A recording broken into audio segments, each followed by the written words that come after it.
Welcome back, Shalloners. Another day, another video I said I'd never do. Last time we talked about Johnny Depp and Amber Heard and how to spot different kinds of narcissists and how to break free from them, and I was like, I'm never gonna cover them. Today, we're gonna cover something else. I was like, I'm not talking about this. I literally said that 12 hours ago, and I'm like, here we are. Kanye West's incredibly concerning breakdown. We're not just gonna pick apart what Kanye's doing because there's not a lot to say there. We'll get into it.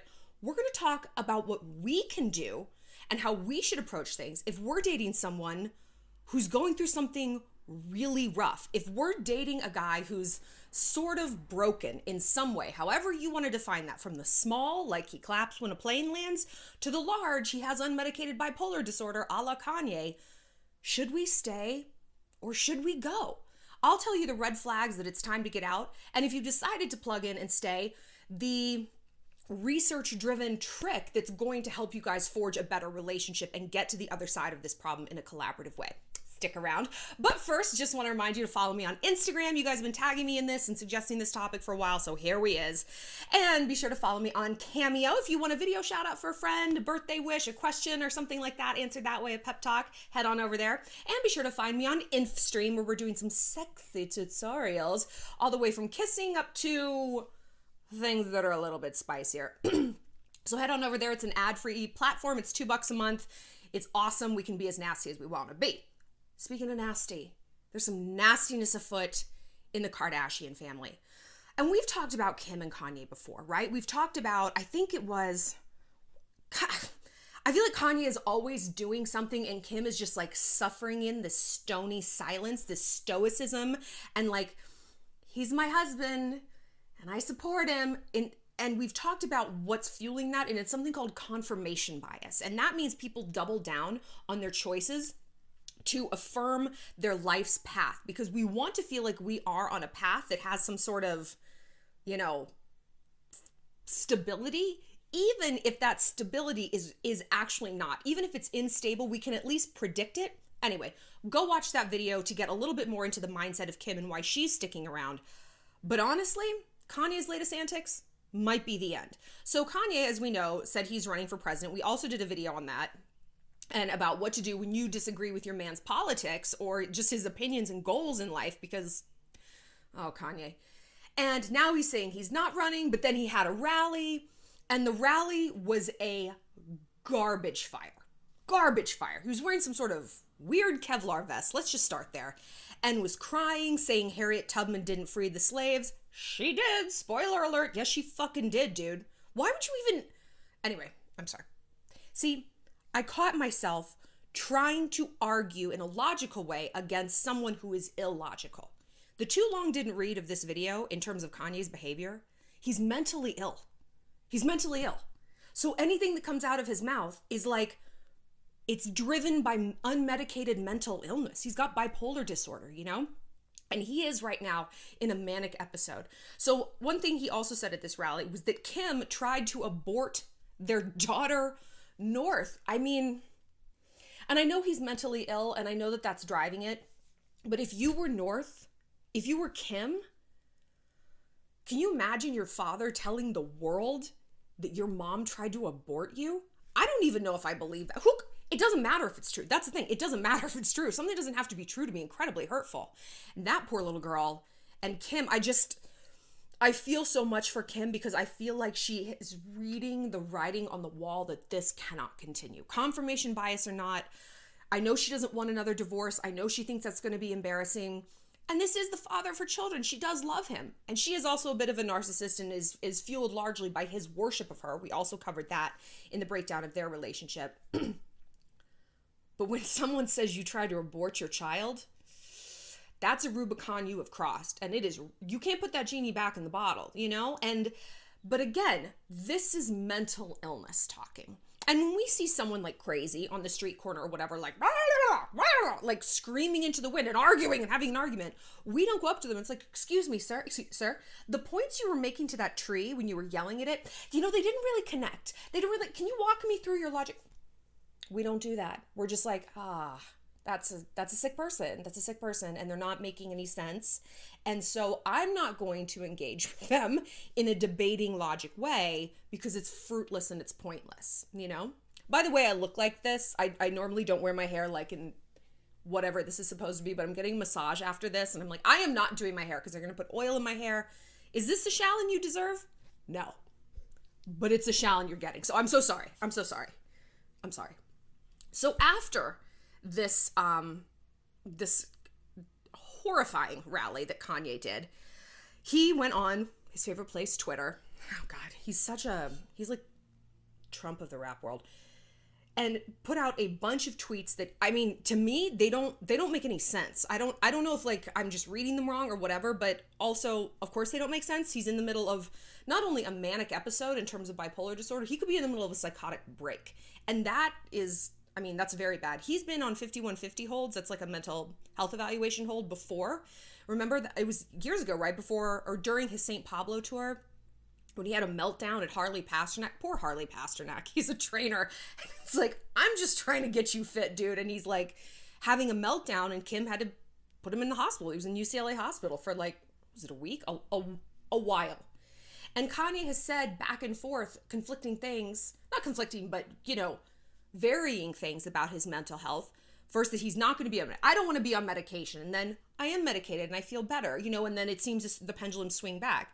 It seems now that he's probably not medicated, you know, and that's the thing about mental illness. To us who maybe don't have that, it's like, why wouldn't you go on medication? Why would you want to act like this? Why would you want to feel like this? And of course, these drugs are so powerful because they are fighting a very, very powerful enemy in that person's brain. So you got to fight fire with fire. And there's a lot of side effects. I'm on antidepressants. I am so pissed about it. Like I did not want to go on it forever, but there was some things I went through last year. I told you guys I had someone stalking me, and it was awful. It was unbearable. And the anxiety, like I never really felt anxiety. I mean, I had, but like this pervasive level of it. And my doctors were like, it has gone beyond the point where you can talk yourself out of this. We know you're meditating. We know you're exercising. We know you're doing therapy, but it has become a brain issue. You know, it's become a chemical thing. And you don't think of your brain as working that way, that your thoughts can create and manipulate the actual chemistry in your brain. But it can. I mean, your thoughts can manifest in the rest of your body. It can give you heart disease, high blood pressure, just a headache from getting stressed out, heart palpitations. Why do we think that stops right here? Oh, no, nothing above here is good. It's fine. But it works like that. And I was so resistant to going on an SSRI. And my best friend Becca, she's like, who fucking cares? You take a pebble every day and you feel good. Your life works, your relationships work. Who cares? Why are you applying an emotional value to this? Literally no one else is. No one's like, oh, Shallon on the medicine. Nobody. And if you do think that, will fuck you. You know, like literally fuck you, and you can get off this channel. But I don't think anyone actually really thinks that. You know, like anyone who I care about their opinion, they're like, oh, it's no different than taking insulin. It's no different than putting Neosporin on a cut or getting an arm bandage or doing chemo for cancer. So it's, once you do it, you're like, okay, I feel better. No, I feel better. Thank you. Okay. But when it's that resistance, you're like, no. And there are side effects, you know, you don't feel things maybe as deeply. And that's just for something like run-of-the-mill anxiety or the blues. Something as serious as bipolar, the medicine is so much harder. And so the side effects are so much more intense. So you understand why people are hesitant to do this.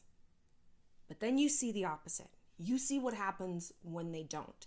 And so many of us have witnessed this in our life. And if we haven't, I hope you haven't, we're witnessing it now on Twitter. So this is some stuff Kanye said. And again, I don't really know what he means. I always picture him yelling, I put my life on God, that North's mom would never photograph her doing Playboy, and that's on God. I'm at the ranch. Come and get me. See, there's a lot of pronoun confusion here. Photograph her doing Playboy. Does her refer to North? Or the pronoun should refer to the last subject, which is North's mom, aka Kim. So I don't understand. I put my life on the line for my children that North's mother would never sell her sex rape. I think he meant tape. Again, pronoun confusion. Everybody knows the movie Get Out is about me. Chris, 2 S's. Don't play with me. You and that Kanye are not allowed around my children. Y'all tried to lock me up. So Kanye has said that he's in Wyoming You need to stay far away from Montana, bro. Like, he said he's in Cody, Wyoming. You know, they've already had to cancel the rodeos in Cody. Have they not suffered enough? They don't need this. And that apparently, you know, news reports are Kim has tried to go there with Chris and like, I mean, yeah, lock him up, get him into a hospital, not lock him up, but like get him some treatment. And that's clearly not going very well. And this is the rub with mental health and adults. You can't make them. You can't make anyone do anything. And this is what society keeps running into is like, you know, we see criminals or something who are mentally ill and it's like, I can't force them to take their medicine. A social worker can't force them. The police can't force them. It's just not for long anyway. I mean, maybe for a week in the hospital, but this kind of stuff, it takes so long to get built up in your system to really see a lasting change. It's like, it really feels like a no-win situation. But what if you're in a situation that also feels no-win? And we deal with broken boys on so many levels, in such a wide rainbow, a constellation of ways. So there's the little ways, right? Like I said, clap when the plane lands. Maybe he's a poor arguer. Maybe he stonewalls you and gives you the silent treatment. Maybe he won't get off Tinder. Maybe he smokes too much weed. Maybe he uses anxiety as a term for, or not a term, but as like a get out of jail free card for whatever the fuck he wants to perpetrate against you. But maybe there's bigger things. Maybe he's an actual drug addict. Maybe he's hooked on oxy. Maybe he's got schizophrenia or OCD or bipolar disorder and he's not getting medicated. Should you stay or should you go? I've thought about this so much, not only in context of this video, but my own life, because I have had to ask myself this question about so many things and so many boys so many times. Now let's make the case for staying. Okay, let's make the case for staying. One little sentence. In sickness and in health. In sickness and in health, I'm going to stand by you. Okay, right. I've been married. I've said those vows and I took them seriously. And I realized, looking back at like a dating situation, I didn't take those fucking vows with you, bitch. I didn't take those vows with you. Do you know why? I'm not your wife. You didn't propose to me. You didn't spend 75 grand on a ring. You didn't throw me a dream wedding. You didn't ingratiate yourself with my family. Don't act like you have earned wife devotion when you've barely earned girlfriend devotion. And it took me a very long time to realize I was giving people wife level love and they weren't even giving me boyfriend level devotion in return.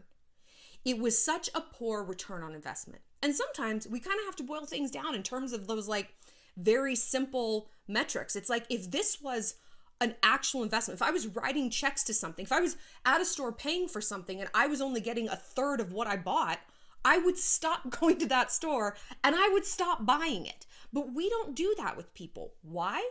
Part of it is what society has done to us as women. We are taught to be the lovers, the rock behind every successful man's a good woman. Why do I have to be behind him?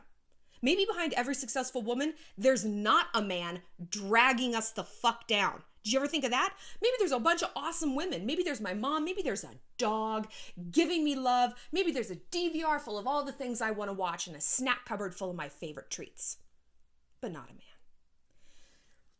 We're taught, though, that that's what we do. We stick around. We're pioneer women. We're hardy. We're lovers. We're stronger. We just take it. We do whatever. We work it out. We're polite, right? And it's the height of impoliteness to say, you're a mess and I don't want to deal with it. It's impolite to say that to a Rite Aid cashier. Your behavior isn't appropriate. I'm not going to deal with it. We're not empowered to do that on this baby level. You think we feel empowered to do that on a grand level with someone we're dating, with someone we're friends with? No. Well, today you are. Because when you're in the Shallon trash, when you're a shalligator, you do things different than other people do them. To protect yourself. Not just to protect yourself, to protect your peace. Because when your peace is protected, you are firing on all cylinders. You are your best student, the best employee. You actually are the best daughter, the best mother, the best girlfriend because you have boundaries. You say, no, I'm not going to do that. I'm not going to do that. I wasn't actually put here on this earth just to serve you. I am not a rehab for broken people. Because, no one has been a rehab for me. No one's been a rehab for me. When I look back at all the guys that I have spent hours psychologically evaluating and deducing and unraveling in this Rubik's Cube of emotion. I can't think of one, not one, who has done it in reverse for me. Not one. Not my ex-husband, not my ex-boyfriends. Nobody. My friends have, but no one I was dating. I was hemorrhaging that intellect towards people who, again, weren't paying back on that investment. I wasn't getting that back. We're getting off track, right? We were going to talk about making a case for staying. I think given my rants, you can feel like which side of this I'm probably on. Let's say you are plugged into someone and you're like, no, there is something that I can do to help them and they want to get better, okay?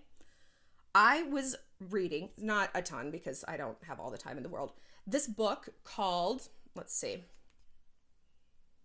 I just want to get the title right so I don't push you to one. It's called I Am Not Sick, I Don't Need Help, all caps, by Xavier Amador. And he wrote a book about how to collaborate with someone, like how to make your relationship with someone who's dealing with mental illness better. And he's viewing it as like very serious mental illness, you know, but the lessons we can take are very, very good. So his number one point is listening. First, you have to apologize.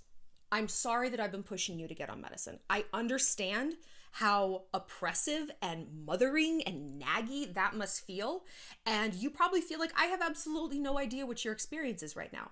I would appreciate it if you would tell me. Tell me, I want to know. And then step number 2 is listening and cultivating that empathy.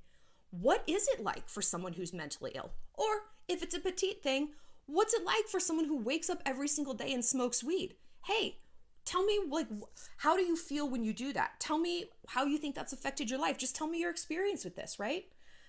And then the third step, which I think is the most effective and really, really smart, is to phrase your advice as a hypothesis. Now, to the surprise of few, I am a bit bossy, I'm a bit mouthy, and I make pretty much sweeping declarations when I think I'm right about something, you know, and this is especially true. You think I do it to you guys. Try being in my life. Try being someone I love IRL. Because when I love someone, and I know you guys are like this, you just dig in, you sink your teeth into them and their issues, and you're like, let me help you. I'm not going to pussyfoot around what I think you should do. I'm not going to pussyfoot around what the solution could be. I'm going to put it in your face. I'm going to Dr. Phil the heck out of you until you listen. Also, to the surprise of no one, that's not very effective. People don't like it. When I was in college, I took a storytelling class. It was fascinating because we learned a lot about fairy tales and the effect that fairy tales have on us as a child. And we all kind of connect to fairy tales, like our favorite fairy tale, and for different reasons, like they're deeply resonant. Mine was Sleeping Beauty. And it was, you know, the Disney version where Aurora is raised by 3, you know, those little fairies out in the woods. My mom traveled a lot for work, and I was raised by my grandparents, you know, my grandmothers. And I was like, oh my God, yes, this is my reality too. And I would dream of just like walking away the way Aurora did, you know, just walking into this other realm. And I know a lot of people resonate with Tangled, which we talked about in our narcissist video, because Mother Gothel is how you say it? I haven't seen it, is a narcissist. She's passive aggressive and she's gaslighting and stuff like that. And one thing they told us in the class is if you see a child, you know, if you're dealing with a child and you figure out why that fairy tale resonates with them, do not say it. It can be incredibly traumatic to them, incredibly embarrassing for you to say to a 5-year-old, oh, you like Sleeping Beauty because you feel like your mom abandoned you and you're sick of being around your grandparents. It's a needle poke to their psyche. You know, it just doesn't, it doesn't work well. And that, I think, is a really noteworthy thing about psychologically diagnosing people in general. Like, you know, like we do with friends, you know, it's like, well, the reason you're with him is because your dad cheated on your mom. It's like, oh, I'm so sorry. Why does that feel so like such an attack when we kind of, you know, psychologically evaluate people? I think it's because we want to believe we're masters and commanders of our own mind, you know? Like, Don't you tell me that you're smarter about my behavior than I am, because otherwise I feel like a child. I feel like an idiot moving through this world, pretending I'm in charge of my life, but really I look like a clown to everyone else because my behavior is so clearly fueled by something that I haven't yet figured out. So it can feel you feel very silly and you feel very embarrassed. And when people feel embarrassed, they shrink. And so certainly doing this to someone who's mentally ill or dealing with a problem can backfire. It can backfire in a big way. So that's why his third point is phrase things as a hypothesis. I was thinking, and I could be wrong, maybe you drink because I don't know, maybe you're kind of anxious, and maybe going to these big parties and whatever and shotgunning White Claws with your friends, maybe you just kind of don't really want to do that. Maybe we should try staying home a little bit. I'll cook dinner and we can binge watch Yellowstone and that'll be so fun. It's, versus this is why you do this. That's what a doctor does. And doctors aren't warm and fuzzy. We don't fall in love with doctors. We don't fuck them either. So we have to be, and this is, it's frustrating that we have to be a little bit more, not manipulative because it's in a good way, but a little bit more cognizant of what we do and aware of how we present these arguments to people who need help. Because again, it goes back to the peace versus victory thing. What are we after? Are we just here to read someone and drag them to hell?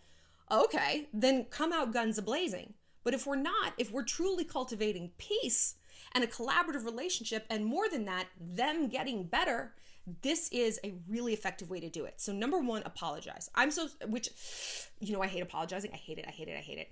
But the ends justifies the means. Sometimes Machiavelli was right in a good way. He was right in a lot of ways. I'm so sorry that I've been foisting this on you and lecturing you. It's just because I care about you, but I've forgotten that this is your life and I want to know how it's affecting you. I want to know how you feel.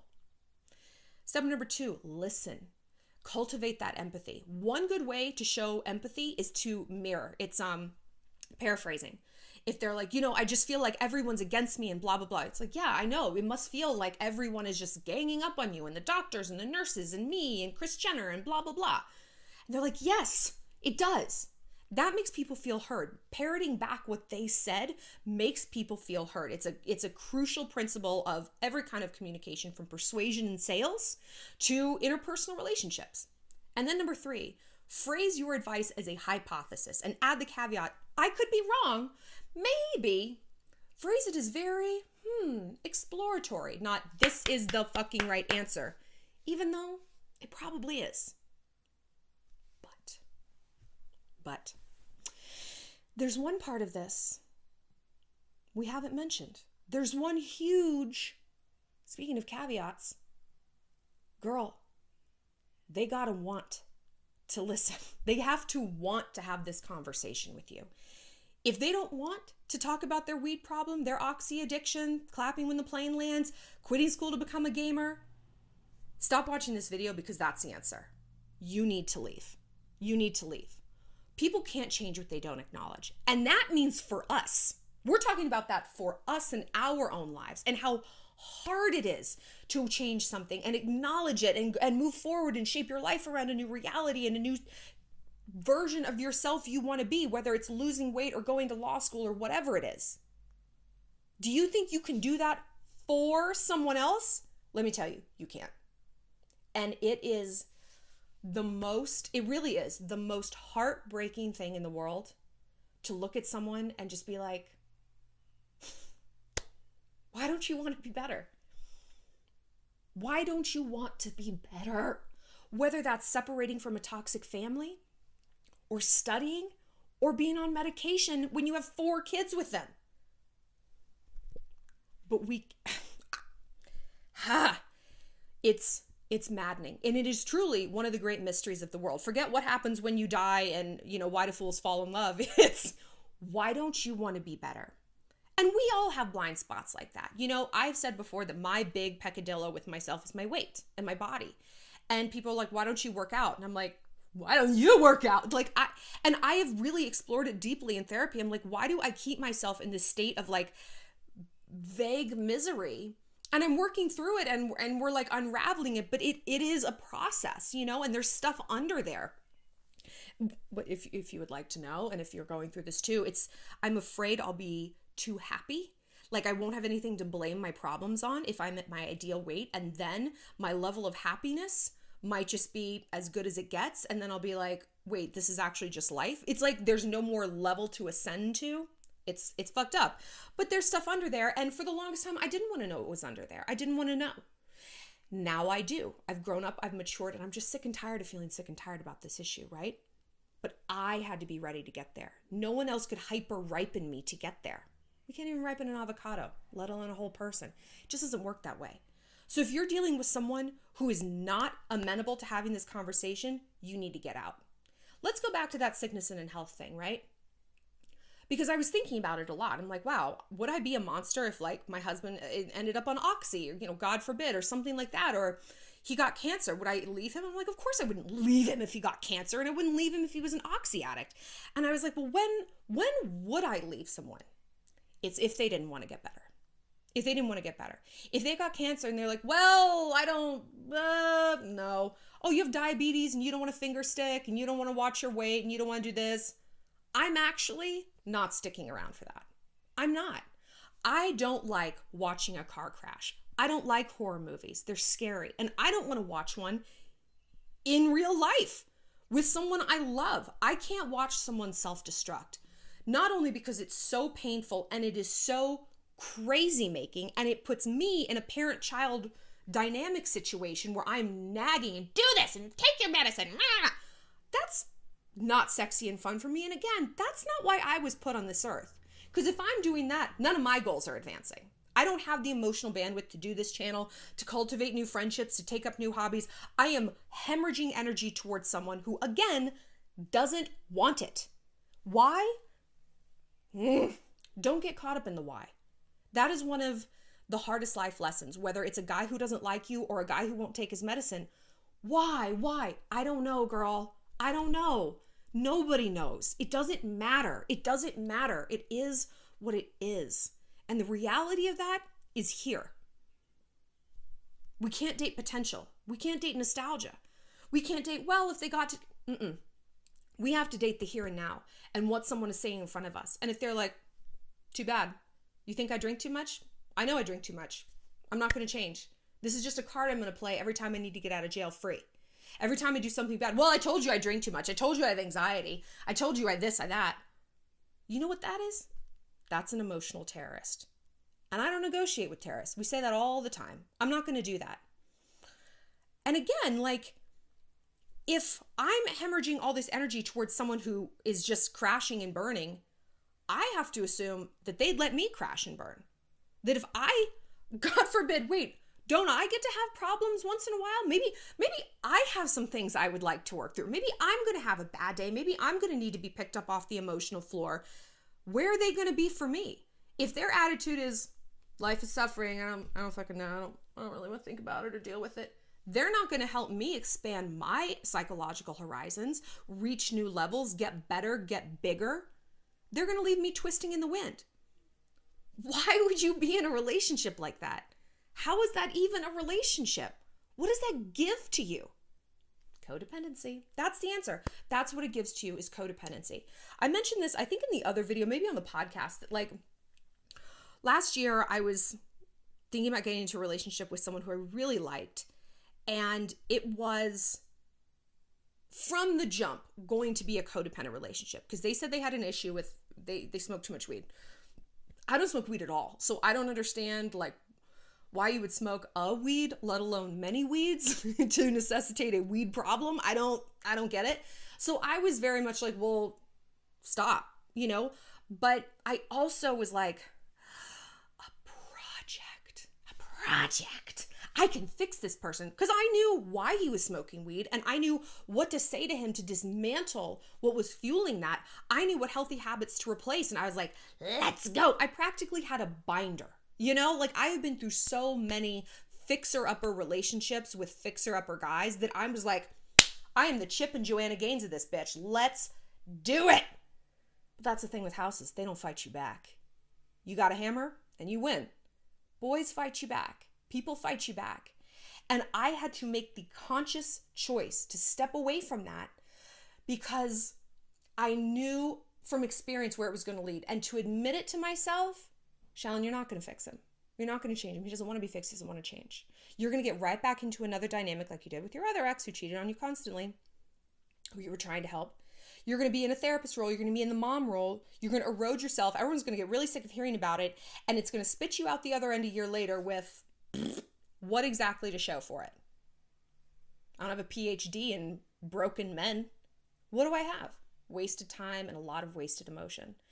Walking away from that boy last year was one of the most painful things I've ever had to do. And we didn't even like know each other that well. We'd only been dating for like a few weeks. And I was so ripped up because it wasn't my heart telling me that. It was my complexes. It was the fear saying, come back to me. Give me my drugs. It was drug withdrawal. It was drug withdrawal. And that was a scary moment. And that's when I realized how deep my own fix-it need goes. I mean, look what I do for a living, right? It's very hard to turn that off. But that also kind of pushed me in the direction of moving to Montana, where it's like, I need to switch my life up so that I'm not all about work, that this isn't all I do. I'm not on the internet all day. I'm out taking care of horses. I'm shooting guns. I'm just driving my car. I have a car now. It's crazy. I clean that car like twice a week. I love him.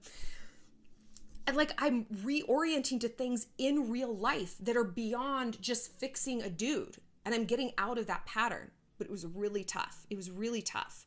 And I still look back and I'm like, maybe someday, maybe he'll get better. But then I think I'm like, it's not that I want him back. I don't miss him at all. I couldn't think of one thing I actually really liked about him in hindsight. It's maybe I'll still get a chance to fix that thing. And that's the fear brain talking. That's not my intuition. That's the fear. That's the Snooki brain. Screaming and screeching and saying insane things. And that's not the brain I can listen to. So I've had to train myself to not listen to that. And it sucks. But it's possible.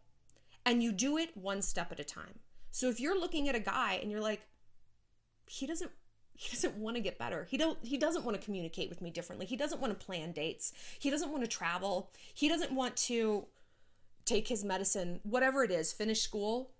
Girl, you are worth so much more than this. Do you honestly think you were put in the earth for this? When you were in second grade, you won Student of the Month. When you completed the jogathon, when you won that lacrosse game, did you stop and say, all of this is just adding up for me to be a rehab for a man someday? No, bitch. You had your own goals. You said, I'm my own person. I'm going to be this when I grow up. When you were 5 and someone asked you that, you're like, I'm going to be an astronaut or a nurse or a fire engine. So many kids in my class said, I want to be a fire engine. Who knows? You weren't like, I just want to be like the girl who nags the guy about taking his anxiety medicine. No. Get back to that person. Who are you? Because it isn't this. Let him be him. And ironically, pulling back from someone and saying like, I'm not dealing with this. I understand that you're sick and I understand that you have a real issue, but I also have my own issues and I'm not going to keep enabling you. You want to get better? Show me. I'll be there for you as a support system if you actually want to get better, but you got to take that first step. I'm not your mom and you're not a baby. You're a grown up. Sometimes that's a splash of cold water people need. You watch a show Intervention, you see that all the time. It's like, Mom, Dad, you're enabling Crystal, with a K always. You're giving her money to go buy meth behind the truck stop. And they're like, well, and they're like, you have to pull back. And she needs to know this is no longer a soft touch. Sometimes she needs to hit a rock bottom. She needs to feel the consequences of her own decisions. Crystals always do. They have to learn everything the hard way, right? So ask yourself, really, what kind of writing is on the wall? Is this someone who's interested in a collaborative environment where they really genuinely want to get better? If they do, okay, plug in and see if you can make that collaborative without losing yourself. But make sure you keep the rest of your life full. No, I actually can't stay home with you and talk for 3 hours about this issue because I told you could sign up for a therapist and I would help you. I'm not your therapist. I've got to go to Pilates. But I'll be home tonight. I love you. We have to keep those boundaries. And if we don't, sick people, broken people, hurt people, they take us down with them. And then we're the ones who need the rehab. And that's not fair. I want to know if you guys think Kim and Kanye, if this is like kind of the nail in the coffin for them. Do you think he's gonna get 5150'd and held again? And, you know, I don't know. I don't know, guys. We shall see. Thanks for tuning in. Click like and subscribe. We're doing more videos this week. And like I said, be sure to find me on Instagram for some sexy tutorials. I'll see you later, Shalloners.